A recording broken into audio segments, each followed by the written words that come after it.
ಎಲ್ಲರಿಗೂ ನಮಸ್ಕಾರ.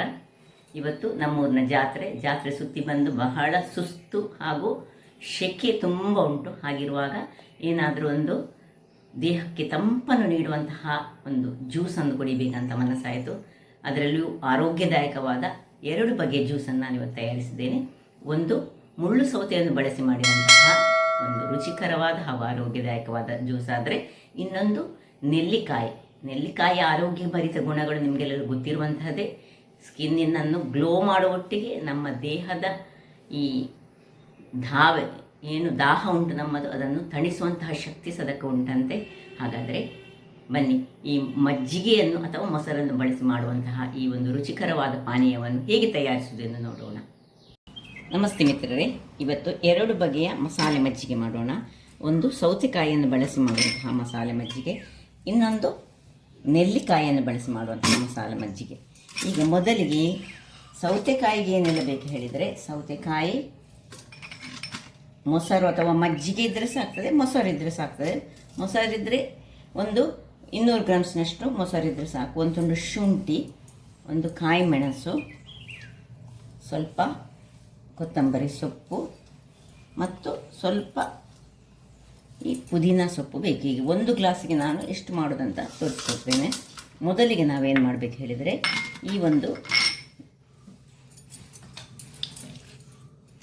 ಸೌತೆಕಾಯಿಯ ನಮಗೆ ಇಷ್ಟು ಸಾಕು ಒಂದು ಇದಕ್ಕೆ.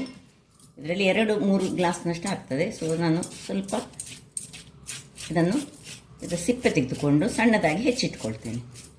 ವೀಕ್ಷಕರೇ, 1 ಗ್ಲಾಸಿಗೆ ಇಷ್ಟು ಸಾಕು. ಇನ್ನು ಒಂದು ಸಣ್ಣ ತುಂಡು ಶುಂಠಿ, ಒಂದು ಅರ್ಧ ಅಥವಾ 1/4 ಇಂಚಿನಷ್ಟು ಶುಂಠಿಯನ್ನು ಸಹ ಹೀಗೆ ಸಣ್ಣದಾಗಿ ಹೆಚ್ಚಿಟ್ಕೊಳ್ಳೋಣ. ಸ್ವಲ್ಪ ಕೊತ್ತಂಬರಿ ಸೊಪ್ಪು, ಇನ್ನು ಕಾಯಿ ಮೆಣಸು ನಿಮಗೆ ಬೇಕಿದ್ದಷ್ಟು, ಒಂದು ಬೇಕಿದ್ದರೆ 1 ಹಾಕ್ಕೊಳ್ಳಿ ಅಥವಾ ಅರ್ಧ ಆದರೆ ಅರ್ಧ ಹಾಕ್ಕೊಳ್ಳಿ. ಎಷ್ಟು ಬೇಕು ಅಷ್ಟನ್ನು ಹಾಕ್ಕೊಂಡ್ರೆ ಆಯಿತು. ಇನ್ನು ಈ ಒಂದು ಮಿಕ್ಸಿ ಜಾರನ್ನು ತೆಗೆದುಕೊಂಡು ಇವುಗಳನ್ನೆಲ್ಲ ಒಟ್ಟಿಗೆ ಒಂದು ಹಾಕ್ಕೊಂಡು, ಇದಕ್ಕೆ ಜೀರ ಒಂದು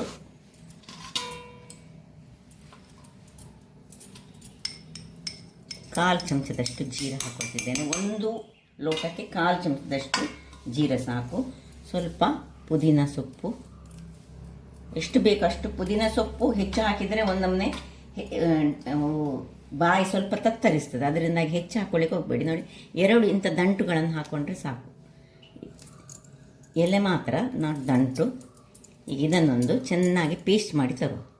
ವೀಕ್ಷಕರೇ, ಇಲ್ಲಿ ನೋಡಿ, ಹೀಗೆ ಪೇಸ್ಟಾಗಿ ಬಂತು. ಇದನ್ನೀಗ ಒಂದು ಬೌಲಿಗೆ ಟ್ರಾನ್ಸ್ಫರ್ ಮಾಡೋಣ. ನಾನಿವತ್ತೀಗ ಒಂದು ನಮ್ಮ ಊರಿನ ಜಾತ್ರೆಗೆ ಹೋಗಿ ಬಂದು ಬಹಳ ಶೆಕೆ ಆಗ್ತಾ ಉಂಟು. ಅದಕ್ಕೋಸ್ಕರ ನನಗೋಸ್ಕರ 1 ಗ್ಲಾಸ್ನಷ್ಟು ಮಾಡ್ತಾ ಇದ್ದೇನೆ ಈ ಒಂದು ಪಾನೀಯವನ್ನು. ಇದು ಮುಳ್ಳು ಸೌತೆಯ ಕುಕ್ಕಂಬರಿನ ಒಂದು ಪಾನೀಯ. ಸೊ ಸ್ವಲ್ಪ ಮಾಡಿದ್ದೇನೆ. ನಿಮಗೆ ತುಂಬ ಪ್ರಮಾಣದ ಎಲ್ಲರಿಗೆ ಮಾಡಬೇಕಾದ್ರೆ ತುಂಬವನ್ನು ಮಾಡಿಕೊಳ್ಳಿ. ಈಗ ಇಷ್ಟ ಆದ ಮೇಲೆ ಇದು ಬಹಳ ಒಳ್ಳೆಯದಾಗ್ತದೆ. ಈ ಸಮ್ಮರ್ ಸೀಸನ್ಗೆ ಅಂತ ಹೇಳಿ ಮಾಡಿಸ್ತೇನೆ. ಇದಕ್ಕೆ 2 ಚಮಚದಷ್ಟು ನಾನು ಮೊಸರನ್ನು ಹಾಕ್ಕೊಂಡು ಪುನೊಮ್ಮೆ ನೋಡಿ ಇದರಲ್ಲಿ ಹಾಕಿ ಇನ್ನೊಂದು ಶಕ್ತಿ ಸ್ವಲ್ಪ ಶೇಕ್ ಮಾಡಿಕೊಡ್ತೇನೆ ನಾನು. ಅಥವಾ ವೀಕ್ಷಕರೇ, ಇಲ್ಲಿ ನೋಡಿ, ಮೊಸರನ್ನು ಸಹ ಹಾಕ್ಕೊಂಡು ಮಿಕ್ಸ್ ಮಾಡಿದೆ. ಈಗ ಸ್ವಲ್ಪ ನೀರನ್ನು ಹಾಕ್ಕೊಂಡು ಇದಕ್ಕೆ ಶಿಫ್ಟ್ ಮಾಡಿಕೊಳ್ತಿದ್ದೇನೆ. ನೋಡಿ, ನಿಮಗೆ ಎಷ್ಟು ದಪ್ಪದಲ್ಲಿ ಬೇಕೋ ಅಷ್ಟು ದಪ್ಪದಲ್ಲಿ ಯೂಸ್ ಮಾಡ್ಬೋದು. ತೆಳುವಲ್ಲಿ ಬೇಕಿದ್ರೆ ತೆಳುವಲ್ಲಿ ಯೂಸ್ ಮಾಡ್ಕೊಳ್ಬೋದು. ಇನ್ನೂ ಸ್ವಲ್ಪ ನೀರು ಮಾಡಿ, ನೀರಿನಲ್ಲಿ ಮೊಸರು ಮಜ್ಜಿಗೆ ಸಹ ಮಾಡ್ಬೋದು, ಅಥವಾ ಒಂಚೂರು ದಪ್ಪ ಬೇಕಿದ್ರೆ ದಪ್ಪ ಮಾಡ್ಬೋದು. ನನಗೆ ಜಸ್ಟ್ 1 ಲೋಟ ಮಾಡಿ ತೋರಿಸಿದ್ದೇನೆ. ಇನ್ನು ಉಪ್ಪು, ಇದಕ್ಕೆ ಯಾವ ಉಪ್ಪು ಹಾಕಬೇಕು ಹೇಳಿದರೆ, ನಾವು ಈ ಬ್ಲ್ಯಾಕ್ ಸಾಲ್ಟ್ ಇದ್ದರೆ ಬ್ಲ್ಯಾಕ್ ಸಾಲ್ಟ್ ಆಗ್ಬೋದು. ಇದು ಸಪೋಸ್ ನಿಮ್ಮ ಹತ್ರ ಇಲ್ಲ ಬ್ಲ್ಯಾಕ್ ಸಾಲ್ಟ್, ಪಿಂಕ್ ಸಾಲ್ಟ್ ಇದ್ದರೆ ಪಿಂಕ್ ಸಾಲ್ಟ್, ಏನಿಲ್ಲದಿದ್ದರೆ ನಮ್ಮದು ಈ ಸೀ ಸಾಲ್ಟ್ ಉಂಟಲ್ಲ, ಕಲ್ಲುಪ್ಪು, ಏನು ನಾವು ಹೆಚ್ಚಾಗಿ ಯೂಸ್ ಮಾಡ್ತೇವೆ, ಅದನ್ನು ಹಾಕೊಂಡ್ರೆ ಬಹಳ ಉತ್ತಮ. ನೋಡಿ, ಆಯಿತು. ನೋಡಿ ಏನು ಚೆನ್ನಾಗಿ ಬರ್ತದೆ ಹೇಳಿದರೆ, ಕುಡಿಲಿಕ್ಕೆ ಅಷ್ಟೊಂದು ಖುಷಿ ಆಗ್ತದೆ. ಮೊದಲಿಗೆ ನಾವು ಸರ್ವ್ ಮಾಡೋಣ.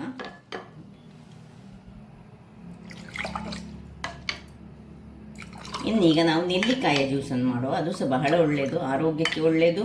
ಅದರೊಟ್ಟಿಗೆ ಈ ಕಡು ಬಿಸಿಲಿಗೆ ಸಹ ಒಳ್ಳೆಯದು. ಈವನ್ ಈ ಹೇರ್ ಫಾಲ್ ಆಗುತ್ತಿರೋರೆಲ್ಲ ಈ ಸೀಸನ್ನಲ್ಲಿ ಇದನ್ನು ಕುಡಿದ್ರೆ ಬಹಳ ಒಳ್ಳೆಯದು. ಸೊ ಇದಾಯಿತು ವೀಕ್ಷಕರೇ. ಈಗ ನೆಲ್ಲಿಕಾಯಿಯ ಮೊಸರು ಮಜ್ಜಿಗೆ ಮಾಡೋಣ. ನೆಲ್ಲಿಕಾಯಿ ಆಲ್ರೆಡಿ ನಿಮಗೆ ಗೊತ್ತಿರೋ ಹಾಗೆ ಸ್ವಲ್ಪ ಹುಳಿ ಅಂಶವನ್ನು ಚೊಗರ ಅಂಶವನ್ನು ಹೊಂದಿರುವಂತಹದ್ದು. ಸೊ ನೆಲ್ಲಿಕಾಯಿನ ತುದಿಗೆ ಸಣ್ಣದಾಗಿ ಹೀಗೆ ಕಟ್ ಮಾಡೋಣ. ಸೊ ನೆಲ್ಲಿಕಾಯಿ ಕಟ್ ಮಾಡಿಕೊಂಡು ಆ ನೆಲ್ಲಿಕಾಯಿಯನ್ನು ನಾವು ಒಂದು ಮಿಕ್ಸಿ ಜಾರ್ನಲ್ಲಿ ಹಾಕೊಳ್ಳೋಣ. ಅದರೊಟ್ಟಿಗೆ ಸಣ್ಣ ತುಂಡು ಶುಂಠಿ, ಸಣ್ಣ ತುಂಡು ಹಳದಿ, ಇಡೀ ಹಳದಿದ್ದರೆ ಇಂಥದ್ದು ಹಳದಿದ್ದರೆ ಆಗ್ತದೆ, ಇಲ್ಲದಿದ್ದರೆ ಹಳದಿಯ ಪೌಡರು, ಮತ್ತು ಹಳದಿಯನ್ನು ಮಿಕ್ಸ್ ಆಗಲಿಕ್ಕೋಸ್ಕರ ಒಂದು 4 ನಮಗೆ ಏನು ಹೇಳಿದರೆ ಈ ಪೆಪ್ಪರ್ಕಾರ್ನ್ಸ್ ಬೇಕು, ಕರಿಮೆಣಸು ಬೇಕಾಗ್ತದೆ. ಸೊ ಸಣ್ಣ ತುಂಡು ಹಳದಿ, ಒಂದು 2 ಕಾಳುಗಳಷ್ಟು ಸಾಕು, ಹೆಚ್ಚು ಬೇಡ. ಸೊ ಇದನ್ನು ಸ್ವಲ್ಪ ಗುದ್ದಿಕೊಂಡು ಹಾಕಿದರೆ ಒಳ್ಳೆಯದು. ಅದರೊಟ್ಟಿಗೆ ಈ ಹಳದಿ ಇಡೀ ಇದ್ದರೆ ಗುದ್ದಿಕೊಳ್ಳಿ, ಇಲ್ಲದಿದ್ದರೆ ಹಳದಿಯ ಪುಡಿಯನ್ನು ಹಾಕ್ಕೊಂಡ್ರೆ ಸಾಕ್ತದೆ. ಪಟಪಟನೆ ಮಾಡುವಂಥದ್ದು ನೋಡಿ. ಇದನ್ನೆಲ್ಲ ಈಗ ಒಂದು ಮಿಕ್ಸಿ ಜಾರಿಗೆ ಹಾಕೊಳ್ಳೋಣ. ಸುರಿಗೆ ಕರಿಮೆಣಸು ಮತ್ತು ಅದರೊಟ್ಟಿಗೆ ಹಳದಿ, ಇನ್ನು ಇದನ್ನು ಸ್ವಲ್ಪ ಸಣ್ಣದಾಗಿ ಮಾಡದಿದ್ದರೆ ಅದು ಸಣ್ಣಾಗಿ ಗ್ರೈಂಡ್ ಆಗೋದಿಲ್ಲ. ಅದರಿಂದಾಗಿ ಹೆಚ್ಚಿಟ್ಟುವಾಗ ಸಣ್ಣದಾಗಿ ಹೆಚ್ಚಿಟ್ಕೊಂಡು ಮಾಡ್ಕೊಳ್ಳಿ. ಮತ್ತು ಬೇಕಿದ್ದರೆ ಮಾತ್ರ ಒಂದು ಸಣ್ಣ ತುಂಡು ಕಾಯಿಮೆಣಸು ಹಾಕೊಳ್ಳೋಣ. ಕಾಯಿಮೆಣಸು ಅಗತ್ಯ ಇಲ್ಲ, ಯಾಕೆಂದರೆ ನಾವು ಕರಿಮೆಣಸು ಹಾಕ್ಕೊಳ್ತಿದ್ದೇವೆ. ಒಂದು 4 ಎಲೆಯಷ್ಟು ಪುದೀನ, 4 ಎಲೆ ಸಾಕು ಪುದೀನ. ಒಂದು ಬೇವಿನ ಸೊಪ್ಪು ದಂಟು, ಮತ್ತೊಂದು ಸ್ವಲ್ಪ ಕೊತ್ತಂಬರಿ ಸೊಪ್ಪನ್ನು ಸಹ ಸ್ವಲ್ಪ ಚೆನ್ನಾಗಿ ಕಟ್ ಮಾಡ್ಕೊಂಡು ಹಾಕ್ಕೊಂಡು ಇದರೊಟ್ಟಿಗೆ ಸ್ವಲ್ಪ ಉಪ್ಪು ಹಾಕ್ಕೊಳ್ಳೋಣ. ನಿಮ್ಮ ಹತ್ರ ಬ್ಲ್ಯಾಕ್ ಸಾಲ್ಟ್ ಇದ್ದರೆ ಬ್ಲ್ಯಾಕ್ ಸಾಲ್ಟ್ ಹಾಕಿ, ಪಿಂಕ್ ಸಾಲ್ಟ್ ಇದ್ದರೆ ಪಿಂಕ್ ಹಾಕ್ಕೊಳ್ಳಿ, ಸ್ವಲ್ಪ ತುಂಬ ಹಾಕ್ಕೊಳ್ಬೇಡಿ. ಇನ್ನು ಇದನ್ನು ಸುರಿಗೆ 1 ಚಮಚದಷ್ಟಿಗೆ ಚೂರು ನೀರನ್ನು ಹಾಕ್ಕೊಂಡು, ಬಿಸಿ ತಣ್ಣಗಾದ ನೀರು ಹಾಕ್ಕೊಂಡು ಗ್ರೈಂಡ್ ಮಾಡ್ಕೊಂಡು ತರ್ತೇನೆ. ವೀಕ್ಷಕರು ನೋಡಿ, ಈ ರೀತಿ ಗ್ರೈಂಡ್ ಆಗಿ ಬಂತು. ಈಗ ಇನ್ನೊಮ್ಮೆ ಉಳಿದೆಲ್ಲ ಮಸಾಲನ್ನು ಇದಕ್ಕೆ ಹಾಕ್ಕೊಂಡು ಇನ್ನೊಂದು ಸರ್ತಿ ಜಸ್ಟ್ ಒಂದು ರೌಂಡ್ ತಿರುಗಿಸ್ಕೊಂಡು ಬರೋಣ. ಇದಕ್ಕೆ ಸ್ವಲ್ಪ ನೀರನ್ನು ಹಾಕ್ಕೊಂಡು, ನೀರು ಸಹ ಒಂದು ಸ್ವಲ್ಪ ನೀರು ಇರಲಿ ನೋಡಿ. ಈ ರೀತಿಯಾಗಿ ಬಂತು. ಯಾರಿಗಿದ್ರೆ ಅದೆಲ್ಲ ಚೊಟ್ಟುಗಳು ಇಷ್ಟ ಇಲ್ಲ ನೋಡಿ, ಅಂಥವರು ಇದನ್ನು ಗಾಳಿಸಿಕೊಳ್ಬೋದು, ಗಾಳಿಸಿ ಸಹ ಮಾಡ್ಕೊಳ್ಬೋದು, ಅಥವಾ ಗಾಳಿಸದೆ ಸಹ ಇಟ್ಕೊಳ್ಬೋದು. ಗಾಳಿಸಿದರೆ ಅದು ತುಂಬ ಅಂಶಗಳು ಹೋಗ್ತದೆ. ಇನ್ನು ಸ್ವಲ್ಪ ಒಂದು ತಟ್ಟೆಯಲ್ಲಿ ಅರ್ಧ ಅಥವಾ 1/4 ಗ್ಲಾಸ್ನಷ್ಟು ನೀರನ್ನು ಹಾಕ್ಕೊಂಡು ಇದಕ್ಕೆ ಬೇಕಿದ್ದರೆ ಒಂದು ಚೂರು ಪಿಂಚ್ ಆಫ್ ಬೆಲ್ಲ ಹಾಕ್ಕೊಳ್ಬೋದು ಬೇಕಿದ್ದವರು, ಅಥವಾ ಒಂದು ಕಲ್ಲು ಸಕ್ಕರೆಯ ಪೀಸ್ ಇದ್ದರೆ ಒಂದು ಸಣ್ಣ ಪೀಸನ್ನು ಹಾಕ್ಕೊಂಡ್ರೆ ಒಂದು ರುಚಿ ಅದಕ್ಕೆ ಒಂದು ಬೇರೆ ಕೊಡ್ತದೆ. ಸೊ ಆ ರೀತಿ ಸಹ ಮಾಡ್ಕೊಳ್ಬೋದು. ಈಗ ನಾವು ಇದನ್ನು ಸರ್ವ್ ಮಾಡೋಣ. 2 ಬಗೆಯದ್ದು ಆಯಿತು. ಸೊ 2 ಸಹ ಕಲ್ಲರ್ ನೋಡಿ ಅಂತ ಇದು ಒಂದೇ ಲೆಕ್ಕದಲ್ಲಿ ಉಂಟು ನೋಡಿ. ಸೊ ಇದು ಆಮ್ಲದ ಮೊಸರು ಮಜ್ಜಿಗೆ ಆದರೆ, ಇನ್ನೊಂದು ಸೌತೆಕಾಯಿಯ ಮೊಸರು ಮಜ್ಜಿಗೆ ನೋಡಿ. ಸ್ವಲ್ಪ ತೆಳು ಬೇಕಿದ್ದರೆ ಇನ್ನು ಸಹ ಒಂದು ಚೂರು ಬಿಸಿ ತಣ್ಣಗಾದ ನೀರನ್ನು ಹಾಕ್ಕೊಳ್ಬೋದು. ಮಿಕ್ಸಿಯನ್ನು ಕ್ಲೀನ್ ಮಾಡಿಕೊಂಡು ಇದನ್ನು ಸರ್ವ್ ಮಾಡ್ಬೋದು.